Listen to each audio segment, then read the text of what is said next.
getting this. This is like normal procedure. Hold on. So, what else can we tell Hey you? Paul, quick question. I've got a guy coming round to the unit. He's picking up a bonnet. There's a bonnet upstairs. Black GTR bonnet. Go upstairs to the back to the right. You might have seen it. I moved it. This is our new space, he's just by the taking way. it away free of Reagan's going to charge. show you some nice So cinematic he'll probably images ask of me, this. but I This is can't the really come around in a mezzanine minute. in Lava Studios. So yeah, literally, if you just get one of the build boys out to a put it little down, and then bar, just give it to him. coffee Yeah, shop no area, charge. Have a nice meeting table. All right, thank you. Get some Cheers, bye. lighting in here, chill out zone. It's going to be great. So stay tuned for that. We worked there for the best part of 5 years. Right, okay. This is how shirty Tom gets.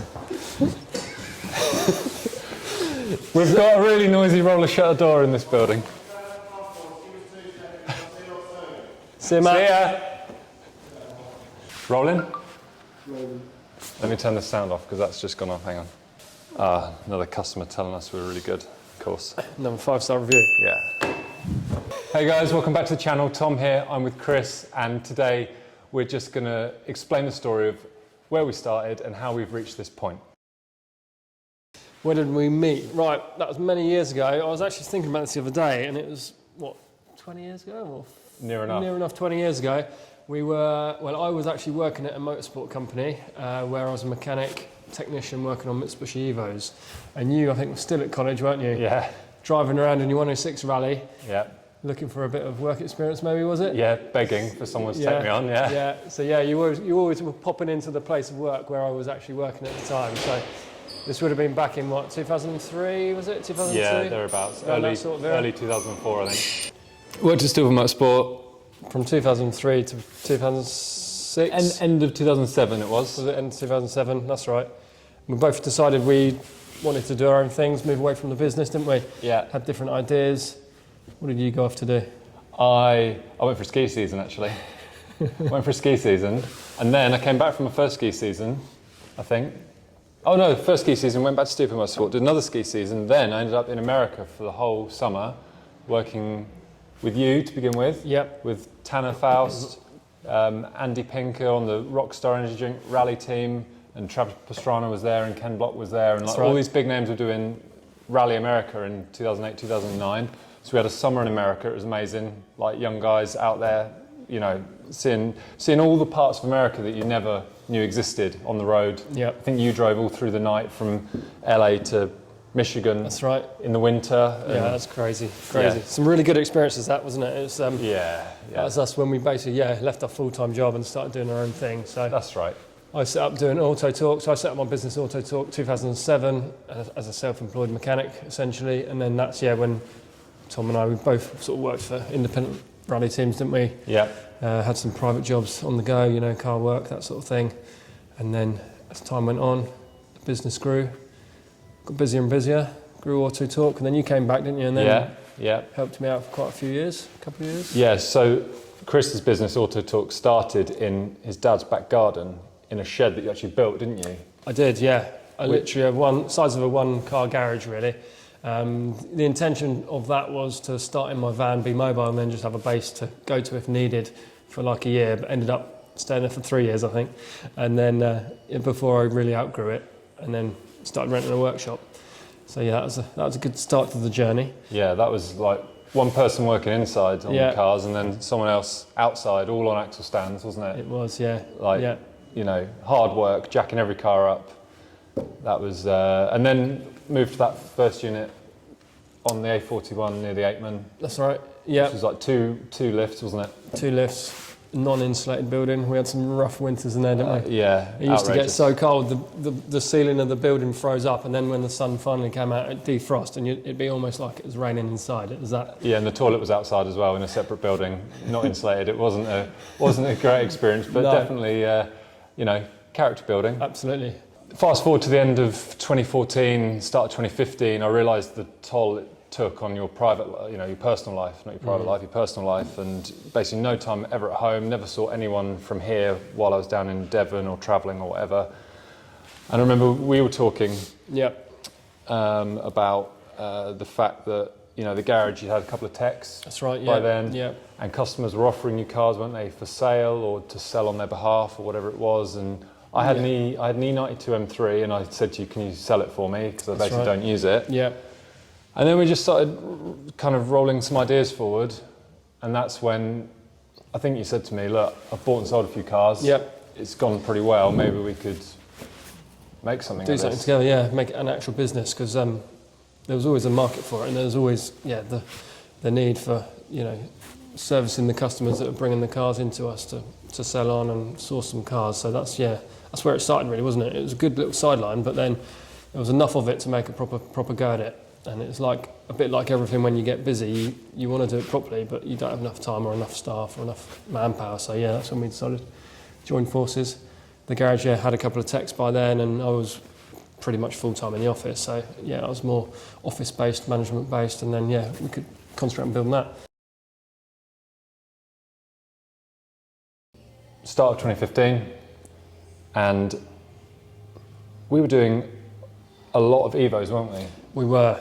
And I think that was just at the point where there were a lot of Evos on the road, and there were still some very good examples, and there were still a lot of good examples, but there were also there's a steady decline of cars not having the money spent on them, corrosion problems, not maintained correctly, and we, after probably 18 months at the end of 2016, I'd say, of having a massive following for buying and selling Evos, we basically drew a line under it, didn't we? Because we were buying these cars, say you had an Evo that was worth £18,000, £19,000, and you'd go, okay, cool, well, our margin's in it there, so we'll buy it. We know it needs a bit of prep. We'll buy it 15. We'll spend £900 on it, and then that will give us, a little profit of 3,000. We'll pay the VAT out of that. They'll pay the corporation tax. By the time it's all said and done, it's probably £1,500 profit, which is a lot less than people think.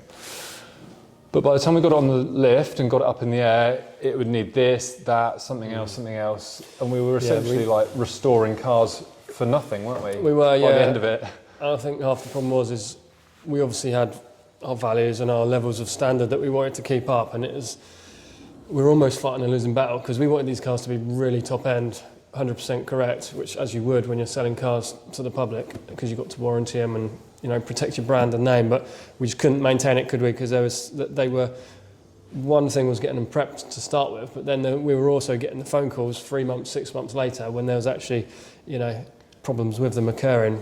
No fault of our own, because we'd prep them to the best standard we could, but typically being an Evo, high maintenance, lots of mechanical failures occur, and unfortunately it was sad, really, because that's where we cut our teeth with the Evos, and it was always our passion, and we still both own Evos, but unfortunately from a business point of view it didn't work, did it, after a little while? No, unless we only held out for the very best of the best, but those cars just sell so quickly that they're very hard to find. There are people in the UK that are still doing very, very nice examples of Evos, and we still do have a couple that are coming up for sale soon. Yep. And we do the odd Evo here and then, but we couldn't focus solely on the Evos, which is kind of what we were doing, and the GTRs at the time.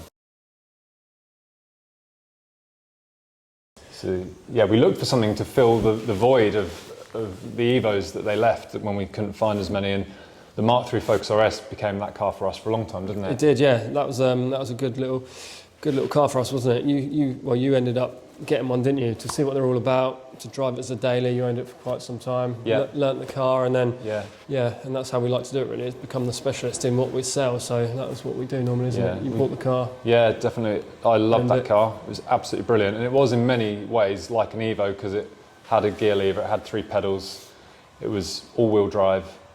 I wouldn't say it is as good to drive as an Evo, but it was very different, very modern, voice control, DAB radio, all this kind of stuff. And we bought and sold a lot of those cars, and they were very, very good. But then I think we also found ourselves doing a lot of more M cars and BMW M140s and things like that. And I suppose that is sort of became the next chapter in many ways, didn't it? Yeah, we had to almost change our business model a little bit, didn't we, for the reliability and obviously offering warranties and things like that, and just moving with the times, really. What was the hot topic at the time? And it was always for our customer base, it's like the hot hatches, wasn't it, and the the German M cars and Yeah.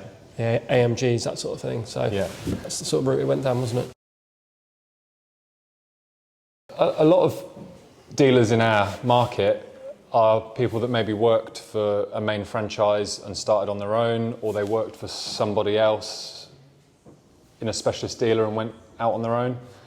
Whereas for us, it was kind of, we'd always bought and sold cars, hadn't we? We had, yeah. You know, Yep. just buy one off eBay and when we were like 20 years old, you know, Yeah. do some bits to it, sell it on. We knew our cars, we loved them, we owned loads of cars, massive interest in it.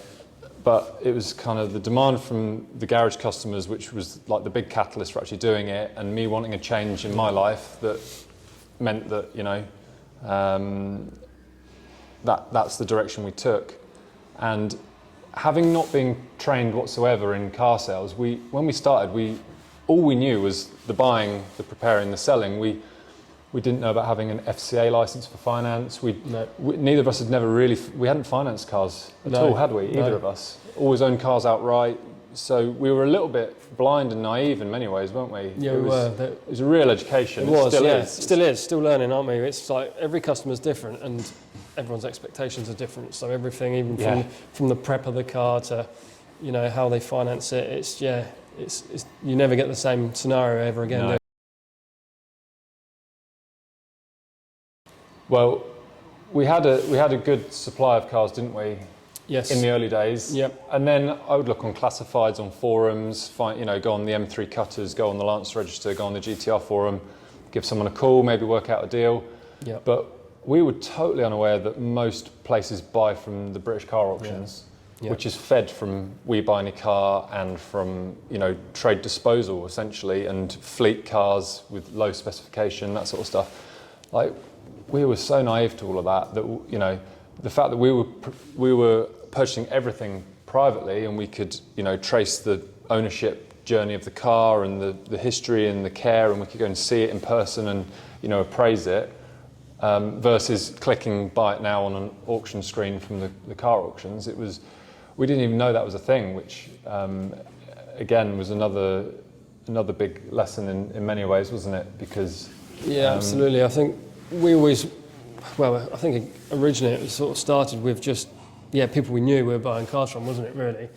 Ex-customers from the garage, or people, friends, family, you know, that wanted to sell their cars or us to source them cars. So the whole buying outside of that area was, a bit foreign to us, wasn't it? And we didn't ever go, and we still don't really go, well, we don't look at auctions, do we? We don't buy from auctions. So we always like to, like you said, know the history of the car. It'd be nice to know the owner, because that's quite a common question I always get asked is, who was the last owner, what were they like? And they, you know, when they're buying that type of car, they want to know what sort of life it's had and, you know, how it's been looked after. So I guess that's what makes us a little bit unique in that respect, isn't it? Yeah, and we have so much repeat business, which we've talked about in previous videos, that there's cars we've supplied 3 times. And in fact, tomorrow we're buying a GTR back that we supplied to a gentleman 2 years ago.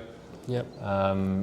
And, you know, he bought the car, something cropped up, we ended up having to spend a lot of money on it. We sorted him out, he was super grateful, he's always brought it back to the garage.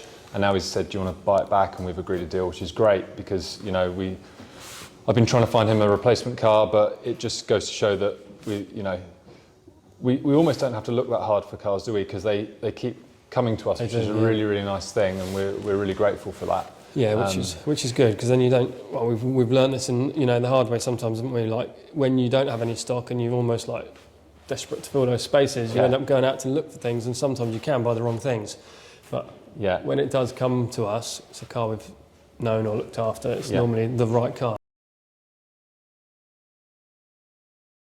So as a rule, we're not a numbers game, are we? It's more quality over quantity. So we always have between 10 and 15 cars normally, isn't it?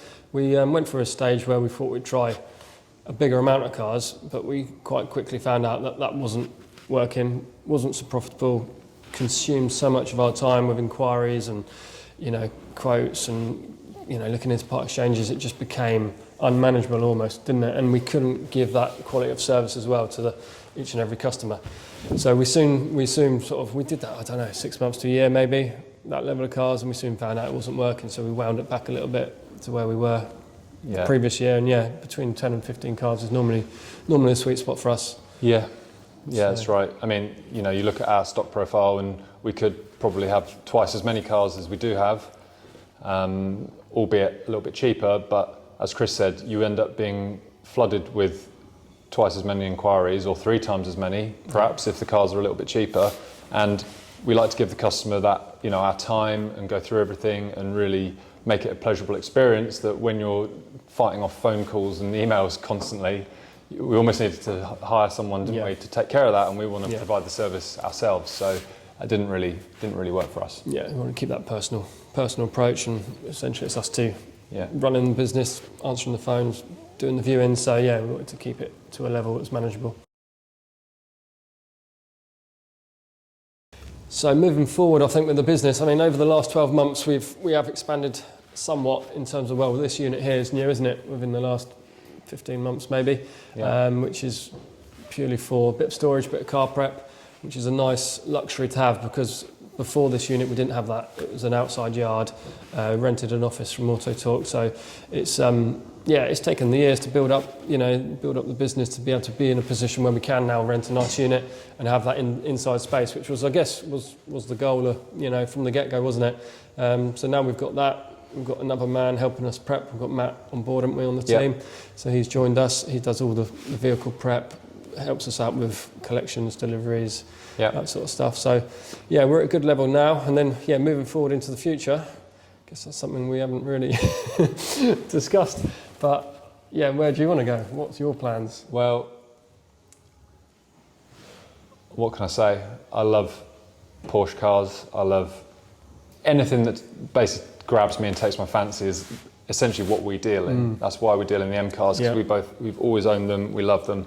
The hot hatches, there's a load of cars that pass through our hands that we give to other traders. They don't really interest us, and we've got nothing invested in them really, and that's kind of why we get rid of them. So I would love to do more Porsche cars. Myself, I've had my 911. I've just agreed a deal with someone to buy it. I would love to be known for doing that next. And you really have to be in it and invested in it to be part of that. 100%. I listened to a very interesting podcast on Paragon Porsche yesterday, actually, and their story. And you can't.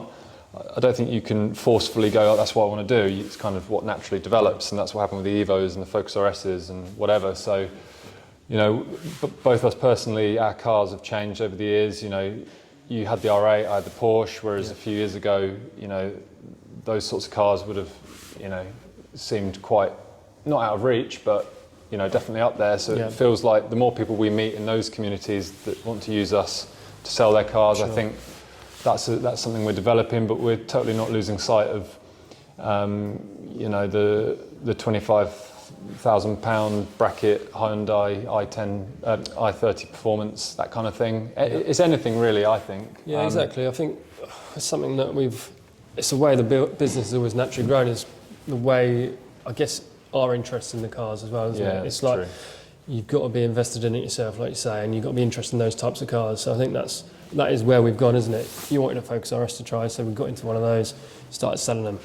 I like Evos, I like GTRs, and that's what happened with the garage. And then off the back of that, we started selling them the GTRs, didn't we? Did a lot of those. Yeah. So I think over the years it's just progressed.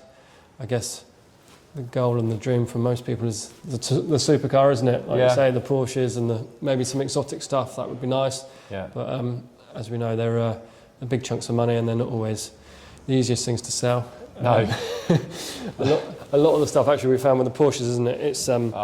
It's quite hard to not sell the cars, but get the right cars in, because a lot of people want the Porsche warranty or the full Porsche service history. So if we don't know the owner or the service history beforehand, we have been in positions where we've sold cars, haven't we, from sale or return from other owners where they may have missed a Porsche stamp, and then that's caused us problem getting a Porsche warranty. So it's a tricky market. The higher end you go, the more specific you've got to be with each and every car. So it's just fine tuning it, I think, is the key, and moving in the direction of where our passion is. So. Yeah.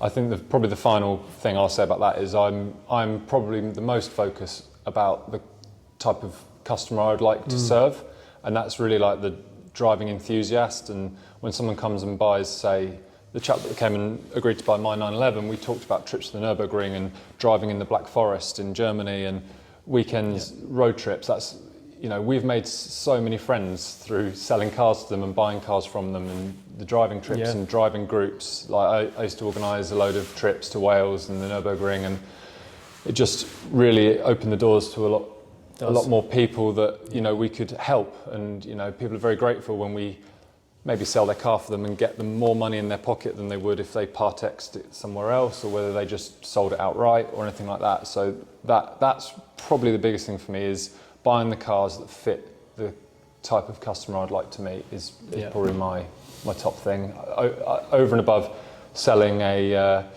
you know, it might be the same amount of profit margin in a 10-year-old BMW estate as there is in a Cayman GT4, for example, but there's a lot more working capital in a Cayman GT4, but I would rather meet that customer and do that deal for me. Yeah, 100%. Need to think about that one. When you said about the Porsche, it made me think that white GT3 we had that we bought. Oh, it was like, it hasn't got front lift, and we're like, oh, that shouldn't be a problem. And then every phone call was, has it got front lift? Yeah, no. that was a big learning lesson. No. Yeah. And well, eventually that cost us a little bit of money, that car. That hung around a while, didn't it? Best part of 12 months, I think. Yeah, that was a real lesson. And when I see cars like 911s that haven't got front lift and they've been for sale for 10 months, and you're kind of like, you almost can't make it cheap enough. No. Because someone still will be like, oh no, I'll just wait for one that has got front lift. Yeah. That's the biggest lesson for me, has been the spec of cars, I think, and mileages are so important to some people that if you get the spec and the mileage right, the car will just sell like that, won't it? Don't they? Yeah, people are generally waiting for that car. But yeah, I guess that is the biggest probably learning curve we've had, isn't it? Is the spec. If it's got the wrong seats, or like you say, without the lift, it's just a non-starter. And going into those cars blind, that's probably my biggest learning curve, is do your homework first. Make sure you research fully on full specs and what people like, and there's a particular wheel or particular interior trim, because you get the wrong one and you could be set. I think that was the first car we ever bought together, was that white X5. Yes. You had one and it sold in a heartbeat. That's right, yeah. And then like another one came along, bought it, like didn't go into it really examining the spec properly. No. Because me and you were fairly chilled out. Both of us were quite similar in the way we, it's like take it or leave it kind of, and we just, that hung around, didn't it? We couldn't work it out. Well, it's a white X5, it's the same as the last one, but it wasn't. I guess, that's learning the cars and knowing them, so it's always good to own those cars. I think that's a good learning experience. Yeah. And I guess that's what we like to do, is basically get into a car we like and then learn it, and then we'll start selling them. That's key. Cool, so we're going to wrap it up now. Thanks for joining us, and keep an eye out for future uploads. We're going to try and upload one every other Wednesday, if Reagan can get it done. And we'll see you next time. But if you want to learn anything else about us or ask us a question, put it in the comments, or let us know, and we'll see you next time. Thank you.